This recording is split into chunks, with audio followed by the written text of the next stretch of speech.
We begin tonight with President Biden in Israel, the high-stakes visit. His message to Israel, you are not alone.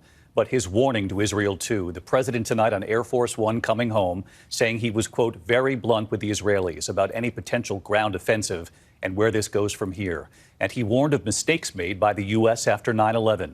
The president saying late today he got virtually no pushback from the Israelis. Prime Minister Netanyahu meeting the president on the tarmac before President Biden then met with the Israeli war cabinet. But the president also talked about the suffering in Gaza, saying most Palestinians are not Hamas. And he spoke of the horror at that hospital, hundreds feared dead. New videos circulating online the moment of that hospital blast. Hundreds of displaced Palestinians were, of course, taking shelter there. The president says the evidence he's been shown so far indicates it was an errant rocket by a terrorist group inside Gaza.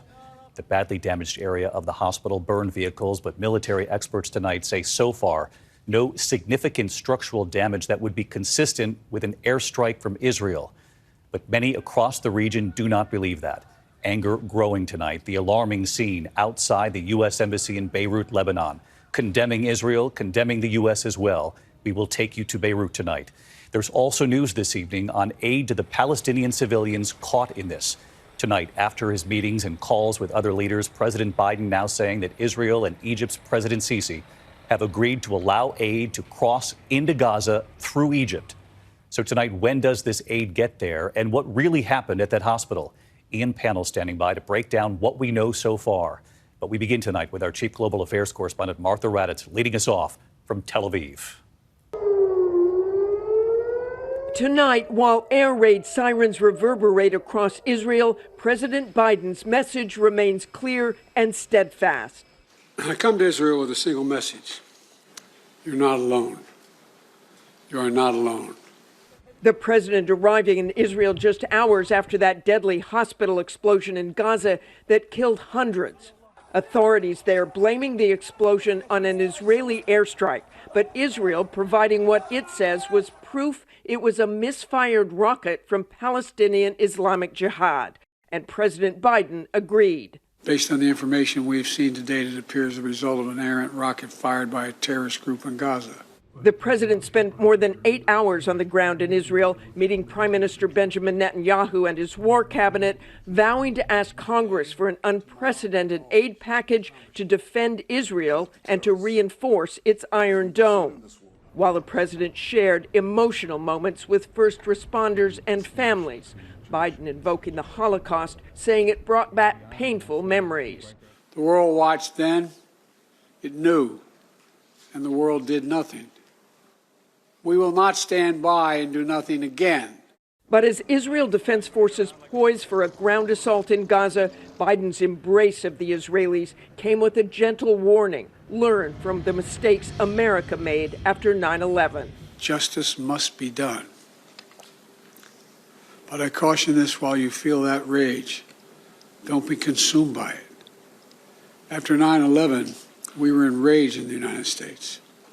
While we sought justice and got justice, we also made mistakes. The president concerned about the possibility of even more civilian casualties. The vast majority of Palestinians are not Hamas. Hamas does not represent the Palestinian people. And tonight, President Biden speaking with Egyptian President al-Sisi by phone, saying Egypt will open the border crossing with Gaza to allow up to 20 trucks with humanitarian aid inside, likely by Friday, and pledging $100 million in aid to the Palestinians.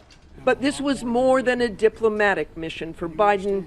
It was personal, saying this late today aboard Air Force One. People are looking for just something to grab, something that gives them some sense of hope. And that's, if I can do a little bit of that, then it's worth doing.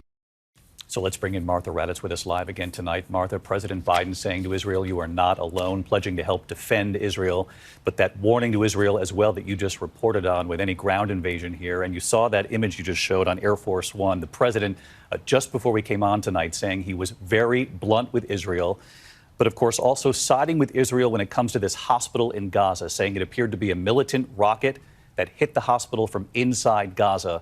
But Martha, you and I have been talking about this. This White House knows the anger across the region. Many are simply not going to believe this. That's exactly right, David. It is an enormous problem. The president knows that emotions are high. Anger is intense, especially after the hospital blast. And the administration worries that Israel's claims and intentions simply will not be believed and that there is little anyone can do about that as civilian casualties rise. David? Martha Raddatz leading us off again tonight. Martha, thank you.